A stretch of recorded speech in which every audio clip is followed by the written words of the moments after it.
So I thought I would try to record this. I got this book here.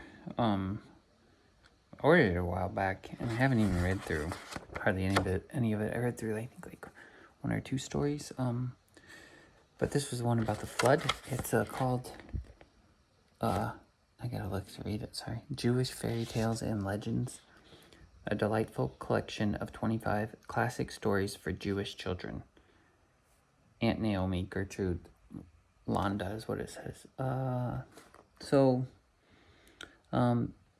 just read the back of it, I guess. The tradition of Jewish folklore brims with vivid stories that both entertain and teach. In 1919, to Aunt Naomi, in parentheses, Gertrude Landa, wrote Jewish Fairy Tales and Legends, a book of 25 fairy tales based on stories of the Jewish interpretations of the Bible.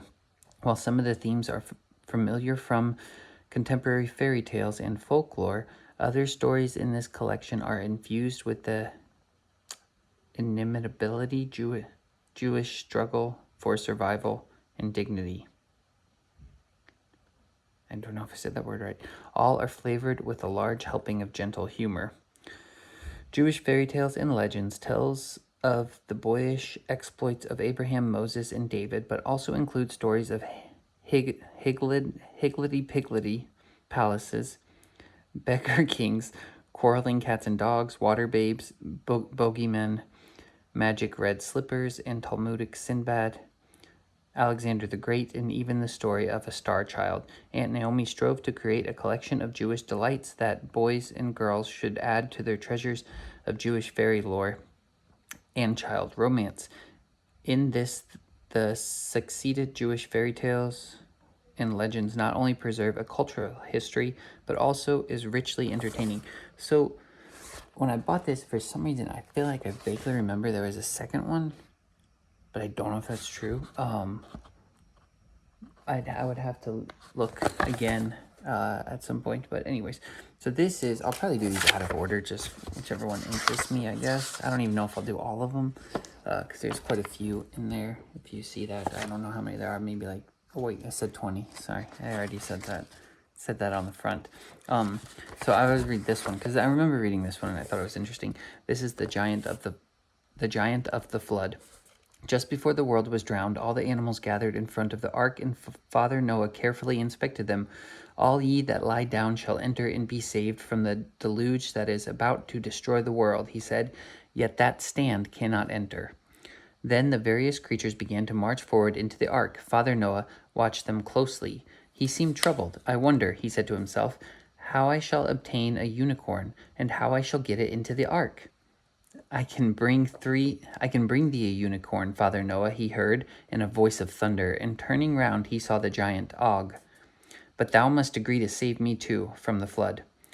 Begone, cried Noah. Thou art a demon, not a human being. I can have no dealings with thee. Pity me, whined the giant. See how my figure is shrinking? Once I was so tall that I could drink water from the clouds and toast fish at the sun. I fear not that I shall be drowned, but that all the flood will be destroyed, and that I shall perish of hunger. Noah, however, only smiled, but he grew serious again when Og brought him a unicorn. It was as big as a mountain, although the giant said it was the smallest he could find. It lay down in front of the ark, and Noah saw by that action that he must save it. For some time he was puzzled what to do, but at last a bright idea struck him. He attached the huge beast to the ark by a rope fastened to its horn so that it could swim alongside and be fed. Og seated himself on a mountain near at hand and watched the rain pouring down. Faster and faster it fell in torrents until the rivers overflowed and the waters began to rise rapidly on the land and sweep all things away. Father Noah stood gloomily before the door of the ark until the water reached his neck. Then it swept him inside. The door closed with a bang, and the ark rose gallantly on the flood and began to move along. The unicorn swam alongside, and as it passed, Og, the giant, jumped onto its back. See, Father Noah, he cried, with a huge chuckle, you will have to save me after all. I will snatch all the food you put through the window for the unicorn. Noah saw that it was useless to argue with Og, who might, indeed, sink the ark with his tremendous strength. I will make a bargain with thee, he shouted from a window. I will feed thee, but thou must promise to be a servant to my descendants. Og was very hungry, so he accepted the conditions and devoured his first breakfast. The rain continued to fall in great big sheets that shut out the light of day. Inside the ark, however, all that was bright and cheerful, for Noah had collected the most precious of the stones of the earth had used them for the windows. Their radiance illuminated the whole of the 3 stories in the ark. Some of the animals were troublesome, and Noah got no sleep at all. The lion had a bad attack of fever. In a corner, a bird slept the whole of the time. This was the phoenix. "Wake up," said Noah one day. "It's feeding time." "Thank you," returned the bird. "I saw thou wert busy, Father Noah, so I would not trouble thee." "Thou art a good bird," said Noah, much touched. "Therefore thou shalt never die." One day the rain ceased. The clouds rolled away, and the sun shone brilliantly again. How strange the world looked! It was like a vast ocean. Nothing but water could be seen anywhere, and only 1 or 2 of the highest mountain tops peeped above the flood. All the world was drowned, and Noah gazed on the desolate scene from one of the windows with tears in his eyes.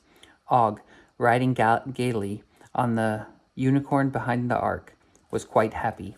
"Ha ha," he laughed gleefully, "I shall be able to eat and drink just as much as I like now, and shall never be troubled by those tiny little creatures, the mortals." "Be not so sure," said Noah. "Those tiny mortals shall be thy masters, and shall outlive thee and the whole race of giants and demons."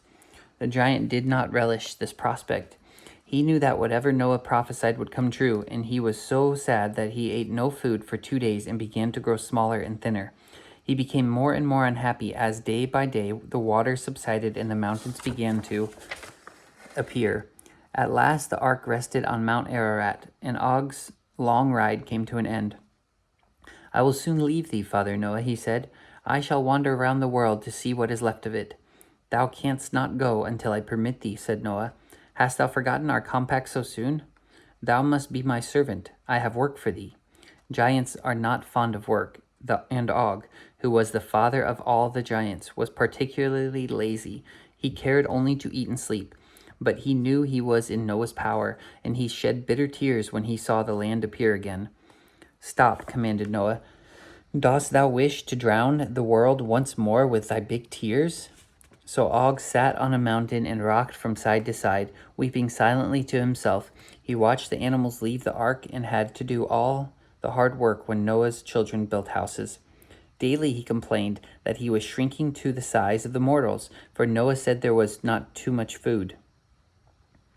One day Noah said to him, "Come with me, Og. I am going round the world.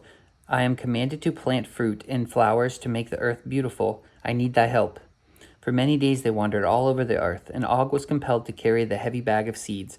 The last thing Noah planted was the grapevine. "What is this, food or drink?" asked Og. "Both," replied Noah. "It can be eaten, or its juice made into wine." And as he planted it, he blessed the grape.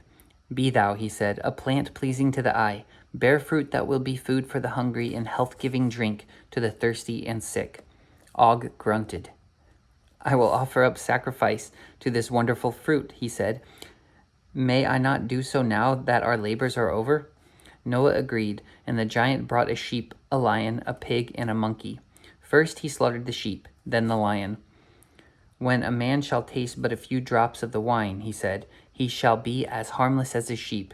When he takes a little more, he shall be as strong as a lion." Then Og began to dance around the plant, and he killed the pig and the monkey. Noah was very much surprised. "I am giving thy descendants 2 extra blessings," said Og, chuckling. He rolled over and over on the ground in great glee and then said, "When a man shall drink too much of the juice of the wine, then he shall become a beast like a pig, and if then he shall continue to drink, he shall behave foolishly like a monkey. And that is why, unto this day, too much wine makes a man silly." Og himself often drank too much, and many years afterward, when he was a servant to the patriarch Abraham, the latter scolded him until he became so frightened that he dropped a tooth. Abraham made an ivory chair for himself from this tooth. Afterwards, Og became king of Bashan.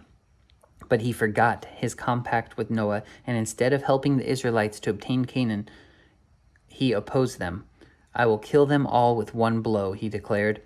Exerting all his enormous strength, he uprooted a mountain, and raising it high above his head, he prepared to drop it on the camp of the Israelites and crush it.